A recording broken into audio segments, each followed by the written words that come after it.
एक दिन हिंदुस्तान के बादशाह अकबर के दरबार में कुछ चापलूस दरबारियों की कमी बिल्कुल भी नहीं थी। उनका एकमात्र उद्देश्य अकबर की चापलूसी कर तरक्की हासिल करना था। लेकिन बीरबल उनकी राह का सबसे बड़ा टोड़ा था, जिसके सामने उनकी दाल गल नहीं पाती थी। इसलिए वे सदा बीरबल को नीचा दिखाने की फिराक में रहते थे। एक दिन दरबार लगा हुआ था। बीरबल सहित सभी दरबारी दरबार में उपस्थित थे। सहसा अकबर ने दरबारियों के सामने एक प्रस्ताव रख दिया। हम सोच रहे हैं कि महीना 30 दिन की जगह 60 दिन का होना चाहिए। आप लोगों का इस बारे में क्या ख्याल है? यह सुनना था कि चापलूस दरबारी हाँ में हाँ मिलाने लगे। ये उनके लिए चापलूसी का बेहतरीन अवसर था। कुछ दरबारियों ने कहा, जहाँपनाह, आपका विचार अति उत्तम है। 30 दिन का महीना बहुत छोटा होता है, काम काज पूरे नहीं हो पाते, इसलिए महीना 60 दिन का ही होना चाहिए। कुछ कहने लगे, जहाँपनाह, 60 दिन का महीना करने का फरमान फौरन जारी होना चाहिए। इससे बढ़िया विचार तो हो ही नहीं सकता। बीरबल अब तक चुपचाप बैठा सारी बात सुन रहा था। उसने इस बारे में राय व्यक्त करने में कोई उत्सुकता नहीं दिखाई। बीरबल को खामोश देख अकबर ने पूछा, बीरबल, तुम इस बारे में क्या कहते हो? क्या तुम्हारी राय भी अन्य दरबारियों की तरह ही है? हुजूर, 30 दिन से 60 दिन का महीना कर देने का विचार उत्तम है, किंतु इसके लिए एक काम करना होगा। बीरबल शांति से बोला। अकबर कुछ कहते उसके पहले ही दरबारी एक सुर में कहने लगे, हम बादशाह सलामत के आदेश का पालन करने के लिए कोई भी काम करने को तैयार हैं। अच्छी बात है, बीरबल बोला। आप लोग तो जानते ही होंगे कि पृथ्वी पर 15 दिन चांदनी रातें और 15 दिन अंधेरी रातें चंद्रमा के कारण होती है। प्रकृति के इस नियम के कारण पृथ्वी पर महीना 30 दिन का होता है। अब जब आप लोग 60 दिन का महीना करने के लिए कुछ भी करने को तैयार हो, तो ऐसा कीजिए कि चंद्रमा को कहकर 30 दिन चांदनी रातें और 30 दिन अंधेरी रातें करवा दीजिए। यह सुनना था कि चापलूस दरबारी बगले झाँकने लगे। बीरबल अकबर से बोला, जहाँपनाह, देखिए सारे दरबारियों को सांप सूंघ गया है। अब ऐसे में क्या किया जाए? अकबर ने दरबारियों की परीक्षा के लिए ये प्रस्ताव सामने रखा था। दरबारियों की चापलूसी देख वे नाराज हो गए और उन्हें लड़ाते हुए बोले, चापलूसी कर बीरबल की बराबरी करने चले हो? जानते नहीं, बीरबल की बराबरी के लिए अकल चाहिए, चापलूसी का गुर नहीं। कहानी नंबर 2, उम्र बढ़ाने वाला पेड़। एक बार तुर्किस्तान के शहंशाह ने बादशाह अकबर की बुद्धि की परीक्षा लेने के मंसूबे से एक पैगाम भेजा। पैगाम कुछ इस तरह था, अकबर साहब, सुना है भारत में एक ऐसा पेड़ है जिसके पत्तों को खाने से उम्र बढ़ जाती है। हमारी गुजारिश है कि हमें उस पेड़ के कुछ पत्ते जरूर भिजवाइए।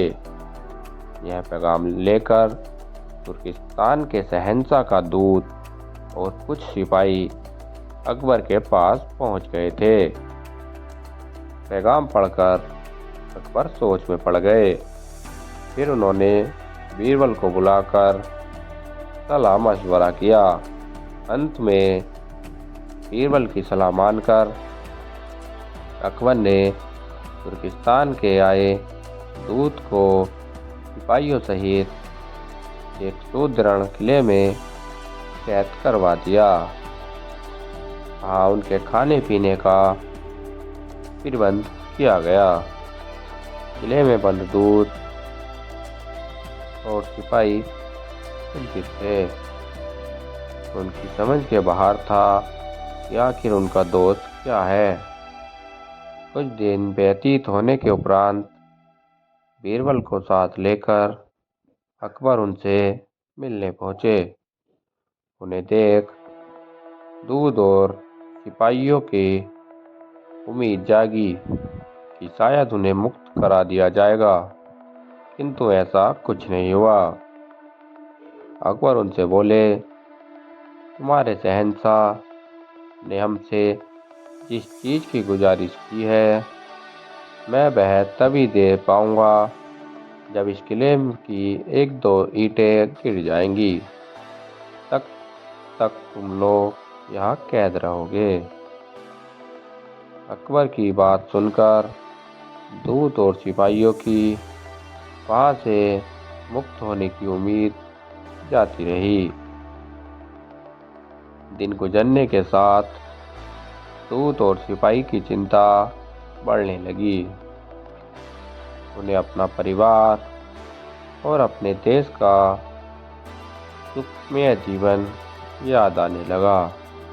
किले से निकलने का कोई रास्ता न देख वे दिन भर ईश्वर की प्रार्थना में लीन रहते।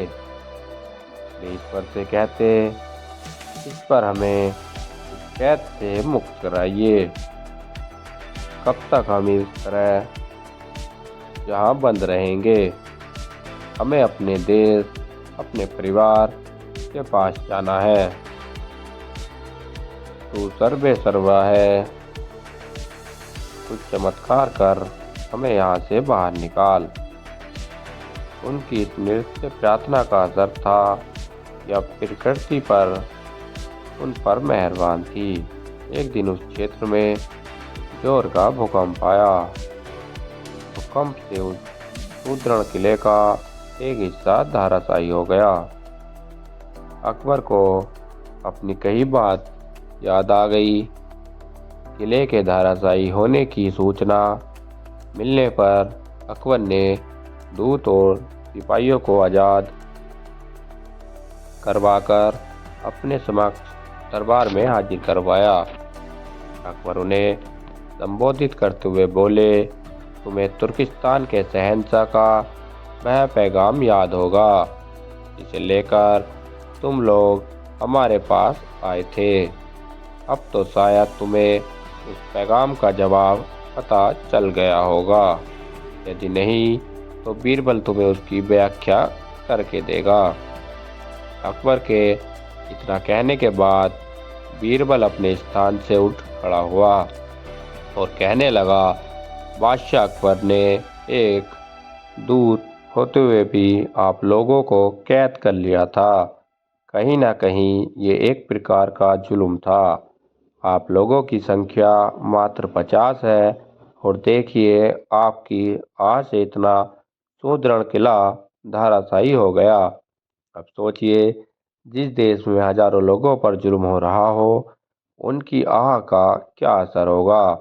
क्या वहाँ के बादशाह की उम्र बढ़ेगी या नहीं?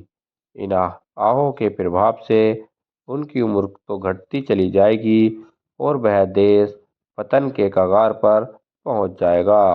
इसलिए तुम्हारे शहंशाह से कहना कि प्रजा की उत्थान और भलाई के लिए कार्य करना ही उनकी रक्षा करना है।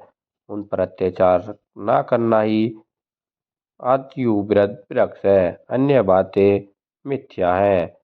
तुर्किस्तान के शहंशाह के दूत और सिपाहियों ने जब तुर्किस्तान पहुंचकर ये बातें अपने शहंशाह को बताई तो उनकी आंखें खुल गई। वे अकबर के कायल हो गए। इस तरह बीरबल की अक्लमंदी से अकबर तुर्किस्तान के शहंशाह के द्वारा ली गई बुद्धि की परीक्षा में सफल हो सके। दोस्तों, अगर वीडियो अच्छी लगी हो तो वीडियो को लाइक कर दे और चैनल को सब्सक्राइब कर दे।